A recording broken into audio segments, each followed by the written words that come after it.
This one's from user Strong Message. Hi, Mike. Do you think Ecclesiastes 3:21 should be used to determine the eschatological, if I said that word right, I always stumble over it, fate of animals?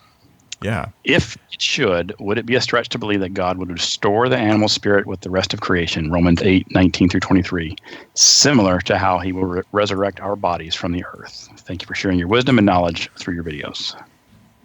Okay, I'm going to give a tentative answer to this question. It is a challenge, but Ecclesiastes 3:21, I have even used this verse to say, hey, this may indicate the fate of animals, not whether we will see animals in eternity, because I think we will, but whether or not they'll be our old pets. Like, will it be that same, will it be my old cat? No, I have cats. I love cats. Right? I love dogs and cats and fish and everything. Okay, so I'd like to say yes. I want the answer to be yes, but I'm trying to set that aside and go with scripture here. So Ecclesiastes 3:21 says, who knows that this is NASB, who knows that the breath of man ascends upward and the breath of the beast descends downward to the earth. There's a little translation question here. Is it who knows if the breath of man goes up and the breath of beast goes down? Or is it who knows that the breath of man goes up and the breath of beast goes down? I'm inclined to think that translation is correct. I think that's more consistent with what we read in the next verse. I'll read that in a second. If that's the case, Ecclesiastes, very consistent with the book itself, is complaining that there's a lot of people who aren't paying attention to the fact that humans have to be accountable to God when they die, unlike animals who simply, they go down and what may be implied there, they just stop existing. That man has, not that they don't have a spirit or we don't have a spirit, rather just that they're different kinds of spirits. The animal spirit just ceases to exist and the human spirit goes to face God and be accountable for judgment.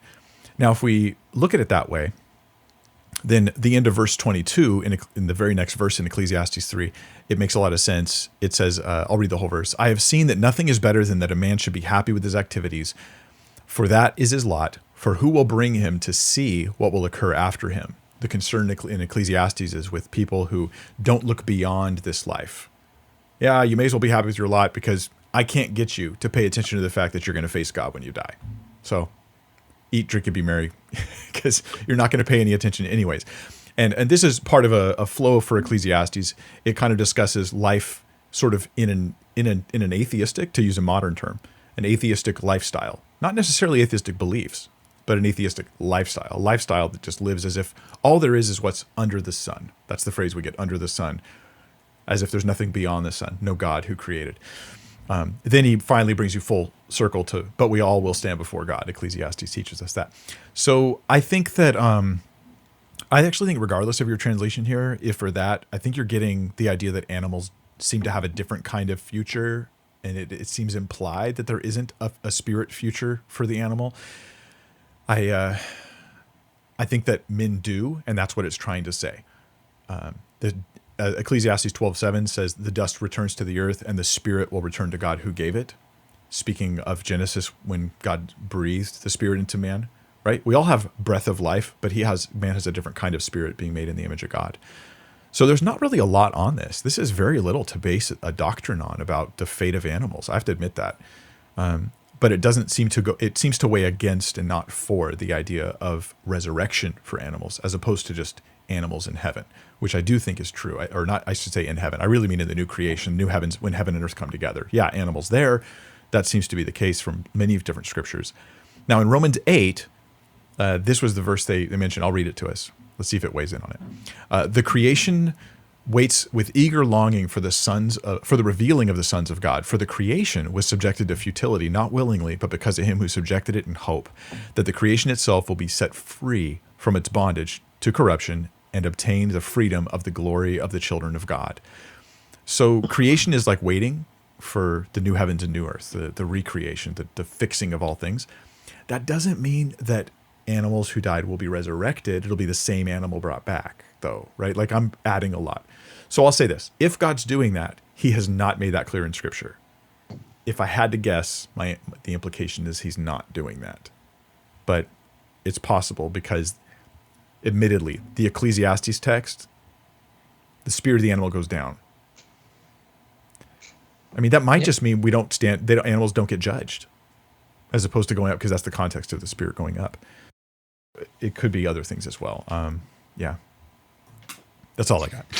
It's interesting. I mean, I have severely offended people by giving my unbiblical answers on matters about what happens to animals when they die. Yeah. And so I apologize for anybody offended with that, but yeah, I'd like to believe that animals are in heaven, but I don't see a strong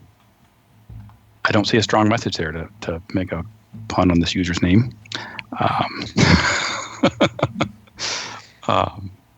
I do see the importance of people in the Bible.